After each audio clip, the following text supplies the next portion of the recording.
রান্না আমি শুরু করে দিয়েছি, অনেকক্ষণ হয়েছে। তো এই যে ফুলকপির আলু ভাজছি, কিছুটা ভাজা হয়ে গেছে আগেই। আর এই যে আরও কিছুটা ভেজে রেখেছি। আর এটা হচ্ছে নিরামিষ সবজি যেটা হবে লাবড়া, সেটার আলু। আর এখানে গোল গোল আলু ভাজা হচ্ছে।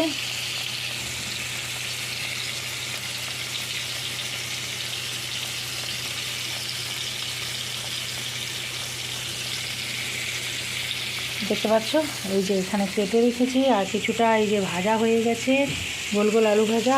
আর পায়েস আমার রেডি হয়ে গেছে, চাটনিও আমার রেডি হয়ে গেছে। এটা আমার ঠান্ডা যাবে, সেই জন্য আমি আগেই করে নিয়েছি। আর এই যে ফুলকপির আলু, আর এখানে দেখো সব সবজি কেটে রেখেছি কালকে রাত্রে। এইগুলোই এখন সব ধুয়ে মুছে রান্না শুরু করেছি। এগুলো ধোয়া বাকি আছে, যেগুলো আগে করার সেগুলো আগে করে নিচ্ছি। ফুলকপি আলু ভেজে নিচ্ছি, আর এখানে গোল গোল আলু ভাজাটা করে নিচ্ছি। তারপর ডালও ভেজে রেখেছি, ভাজা হয়ে গেছে। এবার খিচুড়ি বসিয়ে এদিকে ফুলকপিটা, ডালও ভাজা হয়ে গেছে। সবার লাস্টে নিরামিষ তরকারিটা করব। আর খিচুড়ি এখন বসিয়ে দেবো, তিনজনে মিলে খেয়ে নেবে। হ্যাঁ, তো খাবারগুলো আমার প্যাকিং হয়ে গেছে। আর এই যে দেখো, এখানে এরকমভাবে আমরা প্যাকিং করেছি। এবার খাবারগুলো নিয়ে যাওয়ার পালা। এক একজনের এরকমভাবে রাখা আছে, কিছুটা ফয়েল প্যাকেও গেছে।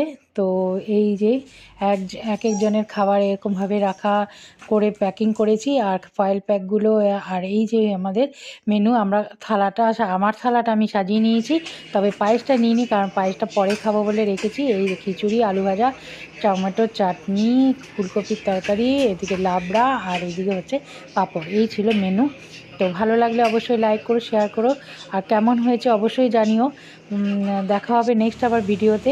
আর এই যে ফয়েল প্যাকগুলো এখানে রাখা ছিল, এটা তখন ভিডিও করতে পারিনি। যাই হোক, দেখা হবে পরে আবার ভিডিওতে।